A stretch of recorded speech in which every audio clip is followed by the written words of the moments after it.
What we witnessed yesterday was a direct result of the systematic denial of accountability for white violence, be it police violence against black and brown people where they brutalize and kill and shoot people. Now we see it on video often, and yet there is no consequence.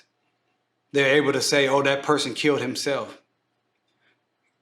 Like Mayor G.T. Bynum here in Tulsa said about Terrence Crutcher, who was shot with his arms up in the air. The mayor said, oh, well, it was drug abuse, whatever. Not the fact that the woman that shot him had no business, no justification to shoot him. And then the officers that helped her try to cover up the crime, no accountability, no discipline. This is what happens when you allow lynchings to happen without accountability, without arrest, without convictions. This is what happens when you allow whole communities, like my community, Greenwood, Black Wall Street, to be burnt down to the ground by a mob, just like the mob we saw yesterday at the Capitol. A mob of violent, criminal, terroristic, thug white people who are able to create terror, break into buildings, steal property, fight officers, injure people, and then be walked out as if they were leaving a football game. That is why it is not enough for us to believe that just because you remember the past. You have people right here in Tulsa who are advocating that the fact that now we talk about the Tulsa massacre, it'll never happen again. No, just because you talk about something or something happened, that is not what stops it from happening again. We know the Civil War happened. We know the South actually lost on the battlefield.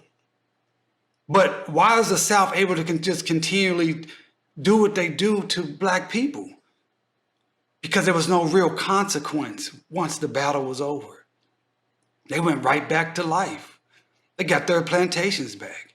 They just went on their way. It's the same here in Tulsa. Just talking about the massacre is not going to prevent it from happening again. In fact, the people that committed the massacre, they went on with their lives, just like the Confederates. They became leaders, elected officials, city fathers and mothers, because there's no accountability. They didn't face any arrest. They didn't face any trials. They didn't pay any compensation, any restitution. They didn't repair what was broken. They just went on with their lives. Saying black lives don't matter is what that says. And today, if you're someone that believes that, oh, I know this happened to a group of people. I know that there is a living survivor named Leslie Benefield Roundel. I know there's a living survivor named Viola Fletcher that can tell me this is what happened to me. And yet I still refuse to provide them the compensation that they so justly deserve. And you think that, but you said, but I know your story now, so this won't happen again. No, you're actually perpetuating that it will happen again because you're telling the world that there is no accountability for destroying black people, killing black people, looting black residents, destroying black businesses, burning down black homes. That is what you actually are saying.